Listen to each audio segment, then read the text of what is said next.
Hey, what's up guys? I have a really cool how-to presentation for you today. We're going to make at-home fermented dill pickles. This episode was inspired by Brian and his new love of fermented foods.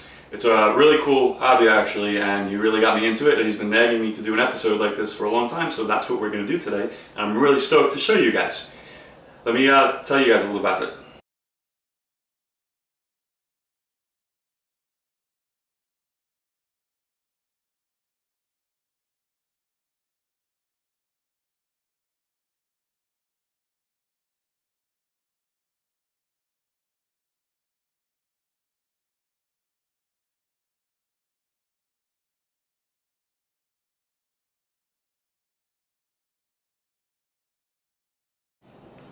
Okay, so let me show you all what we're going to be using today. Real quick, this is really only the second time that I'm doing this. The first time I did it, it actually came out pretty good. There's a lot of different recipes on the internet that I've seen. A lot vary from ratios to salt to water to different ingredients that you can add. But you know what, I'm just going to replicate what I did last time because I thought it came out really great. I have here 9 pickle-sized cucumbers. Try and get them all pretty much the same size. I have some garlic here, just mashed it up, don't chop it or anything, leave it whole like that.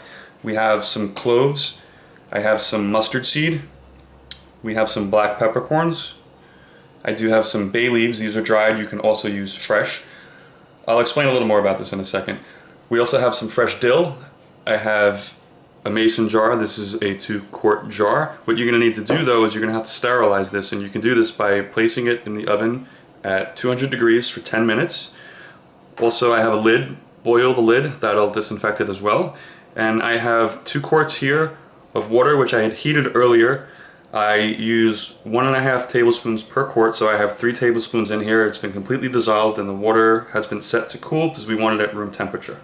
Okay, so really all we're doing is we're going to take these cucumbers, we're going to stuff them in here, we're going to add some of these ingredients, and I'm going to add the water and pour it right on top. I failed to mention though that this is non-chlorinated water. This is really, really important because the chlorine within the water will kill any probiotics, and it's just not going to produce the product that you're looking for. So let's go ahead, get these pickles in here.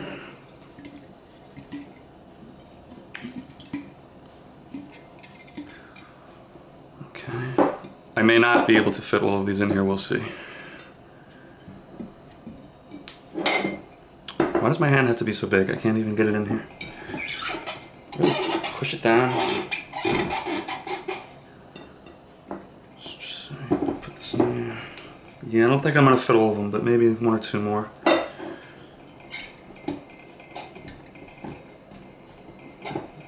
Come on. Alright, you know what, I'm just going to stop right there. That's fine. So we have 7 of them in here. We're going to go ahead, we're going to toss our garlic in here. Just put it on each side.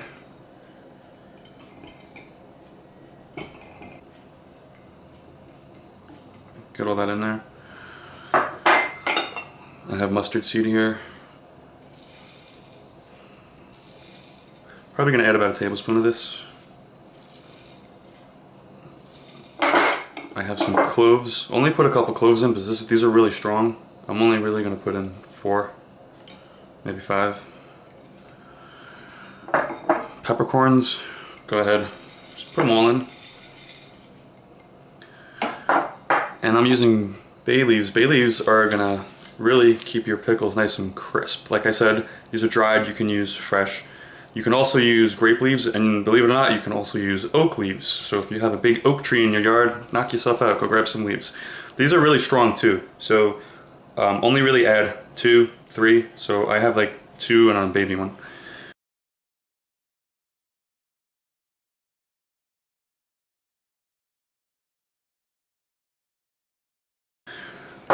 These are dill pickles, so we're going to add some dill.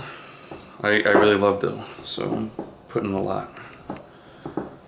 Just get that dill in there. Don't worry if it's all on top because all of these flavors are going to come together. So now I've gotten everything in there. Really what I'm going to do is I'm just going to cover everything with the water. Hopefully I'm not going to make a huge mess and get it all over the place. You're going to want to leave yourself a good 1/2 inch to 1 inch of room from the top. because what's going to happen is these pickles are also going to release more liquid and a lot of gas is going to form as well. So I have about an inch to play with right around here. Just get that in there. So this is Brian's Perfect Pickler. You can buy one of these online. They're really, really inexpensive. This is an S-type airlock. As you can see, there's two lines here. All right, we're going to put water in here just up into these lines.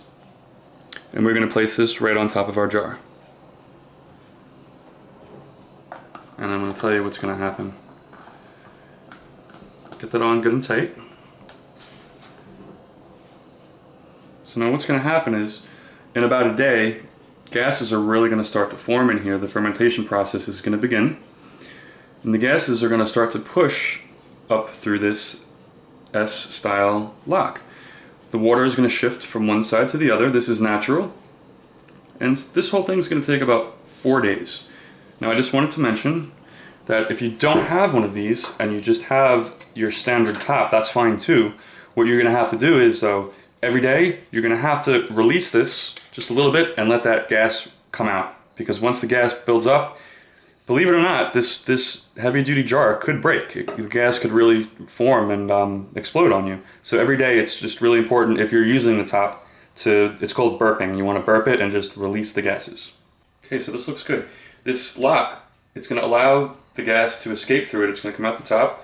But it also doesn't allow any oxygen into the mixture, which is really, really super important. Also, this is going to take about 4 days. The first time I did this, 4 days, it was the perfect time. They came out really, really great. So I'm going to do this for 4 days too.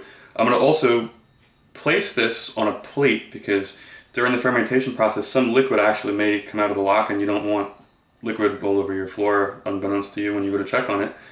The ideal temperature to make pickles is between 70 and 75 degrees. Roughly room temperature. If it's a little bit cooler, the fermentation process is going to be a little bit slower. Also, if the temperature is above that, say approaching 80 degrees, that's really, really too warm, and what's going to happen is the fermentation is going to be way too fast.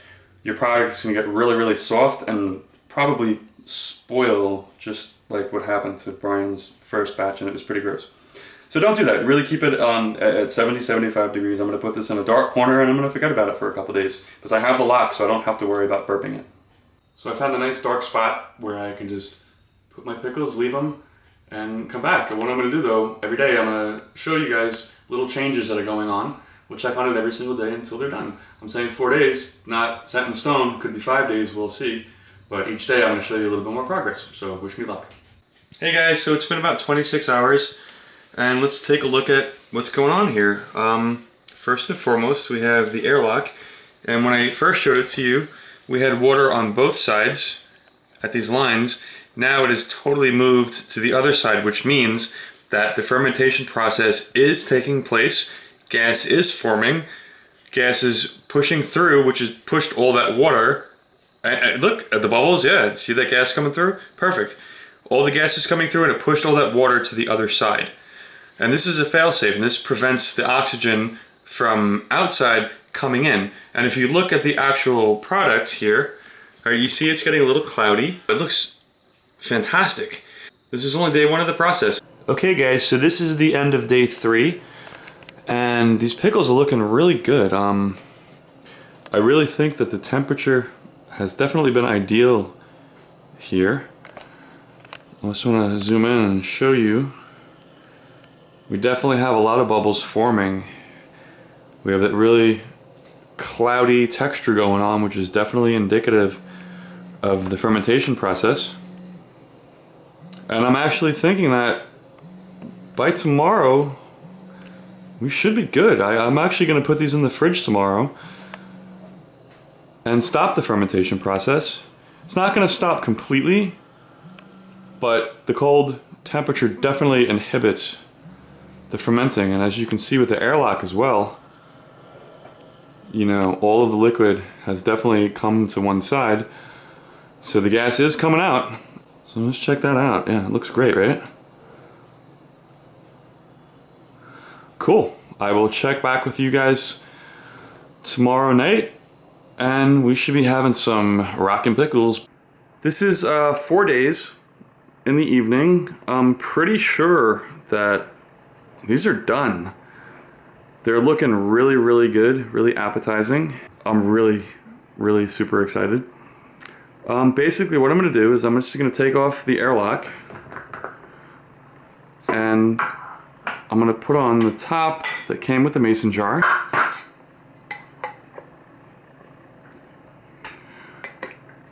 And get that nice and tight.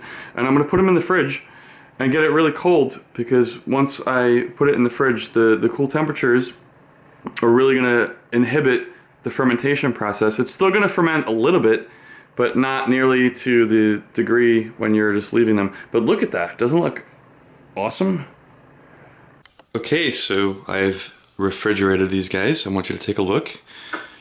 They look amazing. They really look unbelievable. Check it out. So now is the moment of truth.